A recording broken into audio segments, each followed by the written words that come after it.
business administration for 20 years, but I've only been the director for the last several years. Before joining SBA, I was a school teacher, a swim coach, a fitness advisor, and an entrepreneur myself. It was always something where, there was either a niche to fill or something that, a job of necessity. When I moved to Hawaii, I thought I would get back into marketing, or perhaps I would go back and teach, because that was really my true love, is helping others get the skill and find out what their passion was through education, because you kind of help people think, shape their minds, help them discover what they're going to be interested in, and hopefully help them really decide that life is a full-time, long-term learning investment for themselves. So how SBA can help small businesses and what our role is with entrepreneurs. We mentor, educate, develop new skills for individuals and small business owners, and we try to instill a sense of leadership and vision with the people that we help also, because ultimately it's not what we can do for them, but what tools we can give them so they can do a better job as a business owner, an entrepreneur, and a community leader and contributor themselves.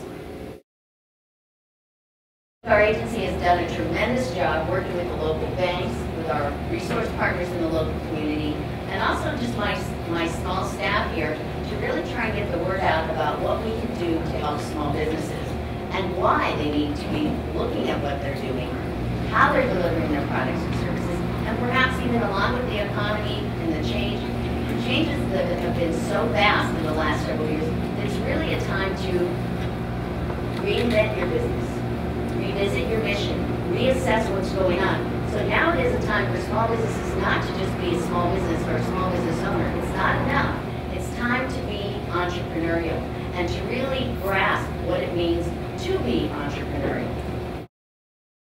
Well, in my opinion, we're not going back to small business as usual. We're in a different economy. It's going to stay a little bit different. That doesn't mean stall, but it means how you look at doing business means different things. We don't start a business once and then move forward. It's time to successful emerging business owners practice the process where they reassess, redefine, restructure, reinvent, refresh, and then they repeat that again.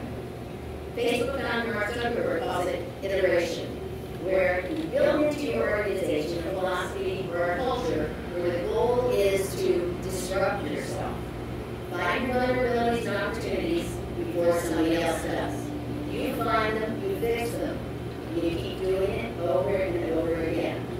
So you're right, that's the definition in Webster, is that it's to do things over and over again. But when you look at what's the definition of insanity, to do things over and over again the same way and expect a different result. So what we find out is businesses need to redefine themselves, reassess themselves, and then retool. The focus now is not on besting the competition, it's besting your own small business today, tomorrow, and again.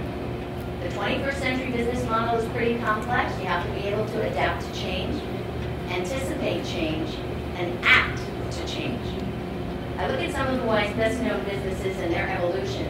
You look at companies like Roberts Hawaii. They're still a leader in their industry. They started years ago back on Kauai with one van. When the economy changed, or they started doing well, they got two vans.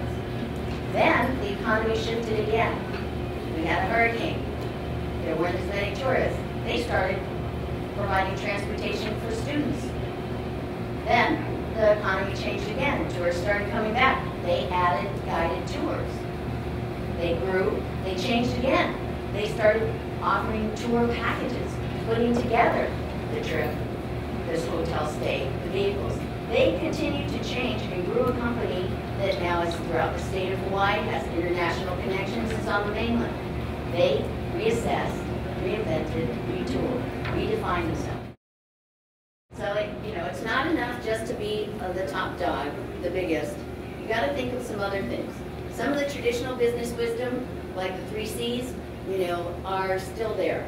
Your idea of being creditworthy, having the capacity to do the job and run the business, a knowledge of the conditions in your community, having enough capital, enough money Money is the lifeblood of small business. So knowing where you are financially and understanding the finances of your business is really, really important.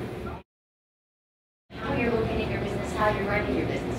If you're doing things the same way you did them 10 years ago, you're stuck.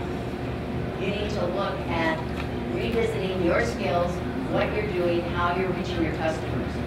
I mean, we all hear about social networking all the time, and I'm not saying that that's the right platform for you, but yes, your visibility to your customers and your response to your customers is critical, and that may be one tool that can help you improve that.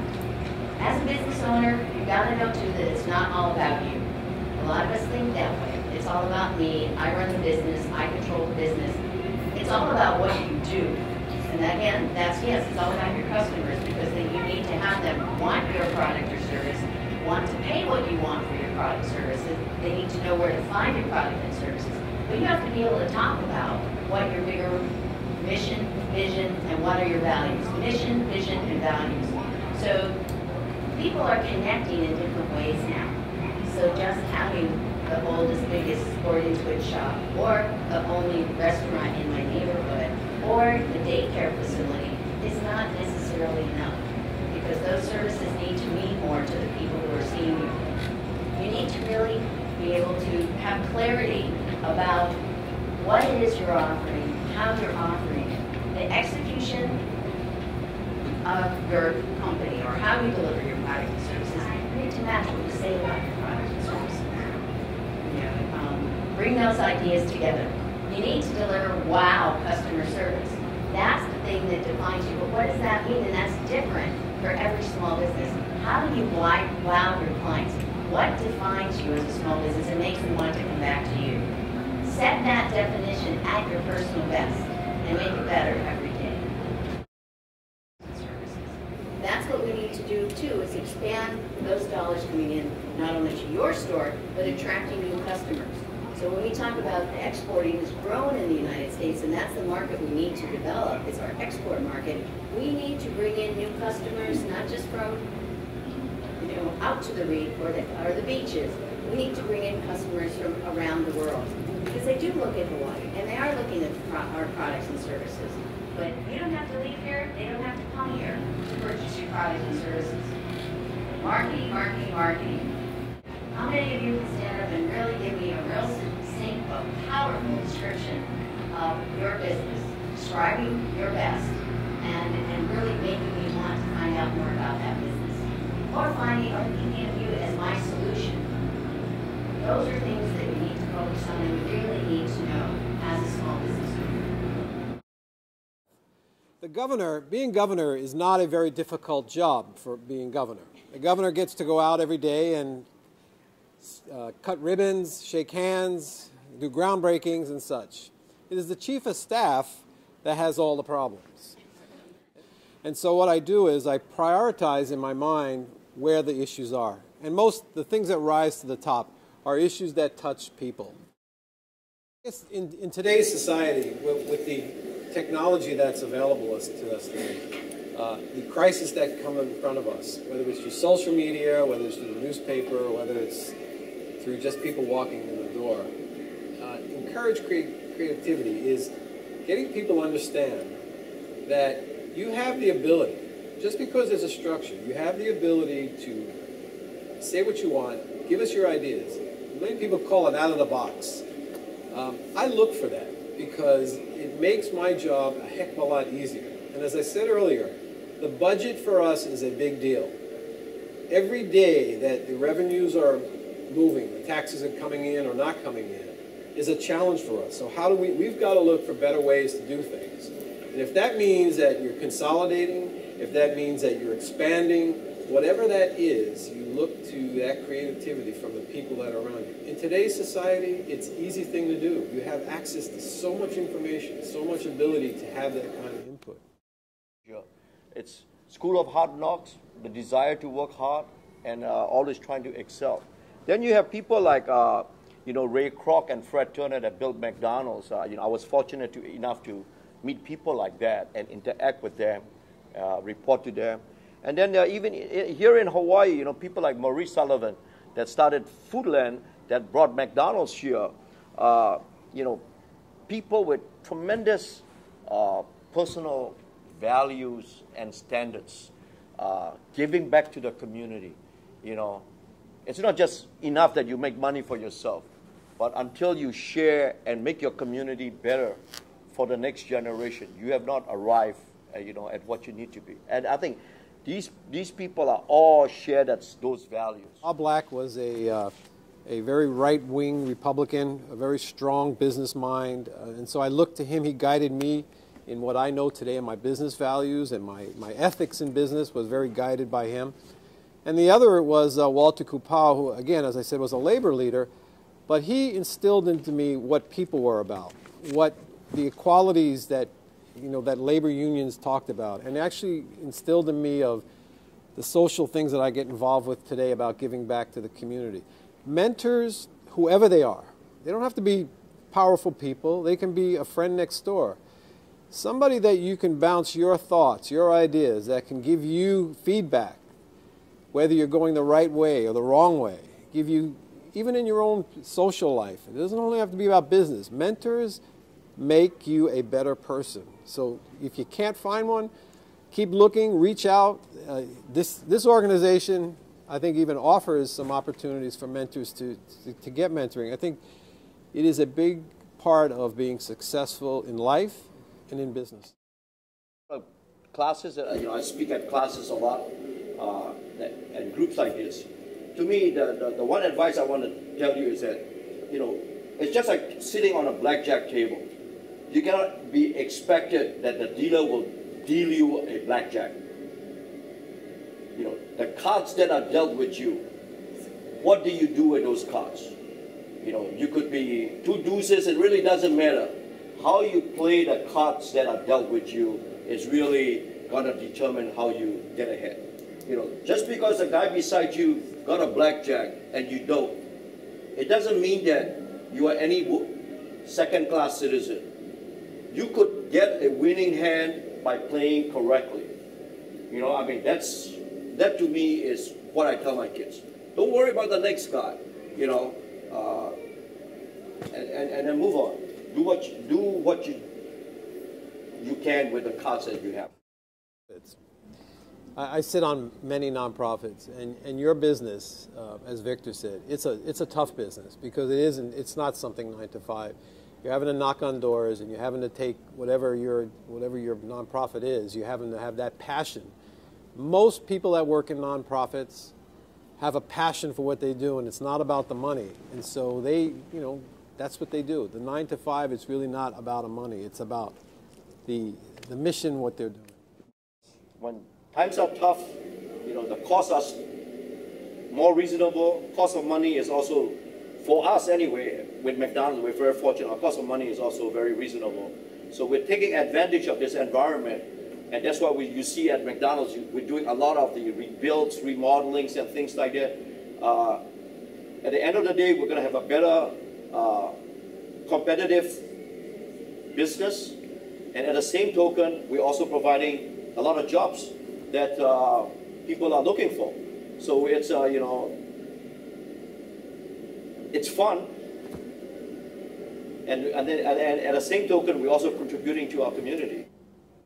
Private business. In private business, when you're the owner or you've got your own business, that risk, the effects are really you and your employees and your bottom line. In government, you've got to be a little bit more conservative, and that is why government is very structured. You hear the comments and the criticisms about government takes so long to get things done. Government is just slow, and they do. Government is made that way, and it's made that way just to your point, Mike.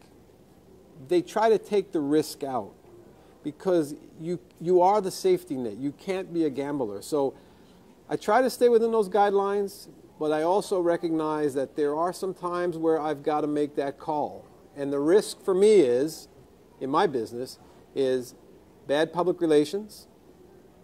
So the governor makes an announcement, it's bad public relations. Do I take that risk? Is it a good move? So that's a political risk. It's also a, you know, as I said, a public relations risk. That's the area that I have to manage the most. But on the government side, it's pretty structured, and I really don't have too much ability to get out of that that roadway. Successful. Can you be the same? No. But you can pick up the golden nuggets from those kind of things, whether they're one-day management classes, whether they're 2-hour safety classes, or whether they're financial, through the SBA. Again, those things will benefit you. Maybe not to the point where you're going to have that golden cap on your head, but you will have that knowledge because something will arise in your career where you will look to and dig deep back to that knowledge that you learned. You got to realize that the economy of tomorrow is an economy that has got a window of opportunities for many. And those skills are not so much taught in today's universities. It's the area I'm talking about, alternative energies, the way we communicate, the way we are becoming more and more of a global economy, the relationships, building relationships with other countries. So that's one opportunity. And if you can't get a job in there, then rely on what Victor and I are telling you. And what the SBA just said here earlier. If you've got that kind of entrepreneurship inside of you and you want to do it, now's the time to do it. And you're going to hear what Victor said. It's a scary moment when you step out and you've got to buy your own health insurance and you've got to make payroll.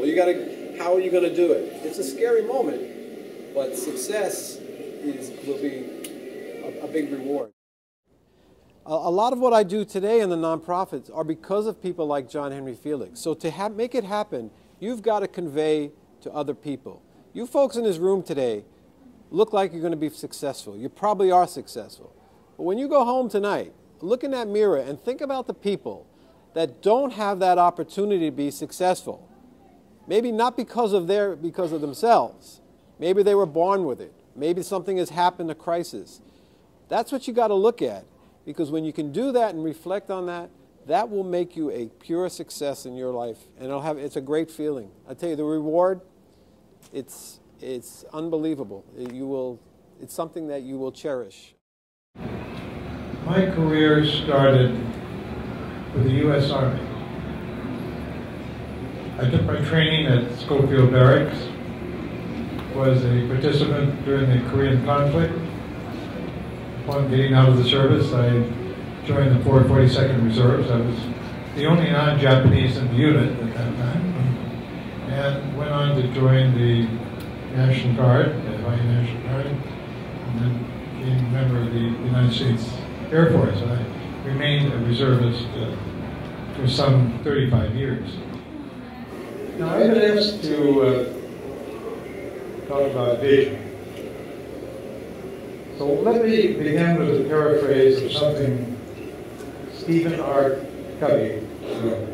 I'm sure you've heard his name.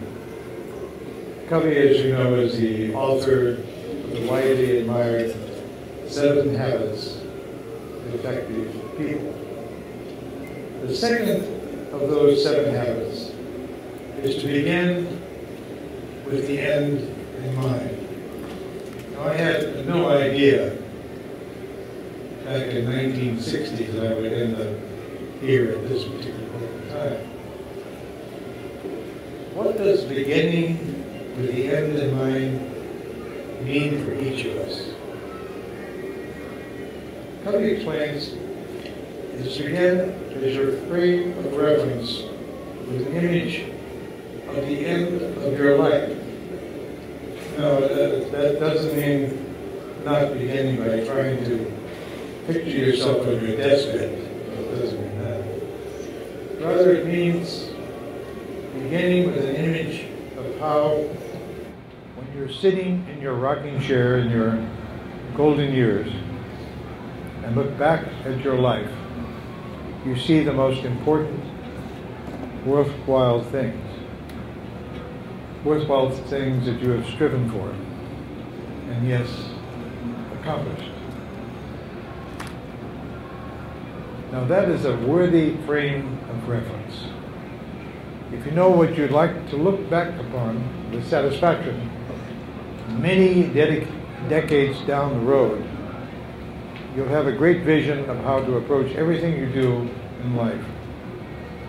Whether it's in your business or professional life, in pursuing your avocational interests, or most importantly, in your personal relationships with family, friends, associates, and yes, even strangers. Vision is a topic as broad as the ocean. But I only have a few minutes to talk before the sound of my voice, so soon after lunch, begins putting you to sleep. So I'd like to focus on one particular area that has always been part of my vision for myself. It's called servant leadership. I suspect most people hearing the term servant leader for the first time might guess it applies to figures like Christ or Buddha, or in more modern times to people like Albert Schweitzer, Mahatma Gandhi, Mother Teresa, St. Damien. However, you don't have to be a saint to practice servant leadership. The essence of Greenleaf's belief was that institutions should serve people, not the other way around. Organizations, he thought, should not only serve their customers or clients, but their employees. Why? Not only for ethical considerations, but also because it increases productivity. And yes, the bottom line. Servant leadership means helping others on your team to succeed. Helping others on your team to succeed. People do not care until they know how much you care. The higher you rise, the harder you must work for others. So, although you hold formal authority over employees, you must treat them like customers, and when reasonable, do their bidding. When your desires and needs of your organization conflict, you draw the low card. People are illogical, unreasonable, and self-centered. Love them anyway. If you do good, people will accuse you of selfish, ulterior motives. Do good anyway. If you are successful, you will win false friends and true enemies. Succeed anyway. The good you do today will be forgotten tomorrow. Do good anyway. Honesty and frankness make you vulnerable. Be honest and frank anyway. The biggest men and women with the biggest ideas can be shot down by the smallest men and women with the smallest minds. Think big anyway. People favor underdogs, but follow only top dogs. Fight for a few underdogs anyway. What you spend years building may be destroyed overnight. Build anyway. People really need help, but may attack you if you help them. Help people anyway. Give the world the best you have and you'll be kicked in the teeth. Give the world the best you can anyway. Servant leadership, helping others succeed. It's a worthy vision for anyone. It need not come at the expense of your own success, because that's important in the scheme of things. But servant leadership is not in the least incompatible with success in your own efforts. That's important to know. If you succeed, it will also be good for your companies, your nonprofits, your community, our state, our nation, and yes, your families. So I hope you will all think a little bit, maybe a lot, about servant leadership. And consider making it part of your personal vision. Satisfaction in being a successful business, but the true satisfaction comes out of serving others. And I think all of you feel that. I mean, don't you agree that the real satisfaction that comes out of life is serving others?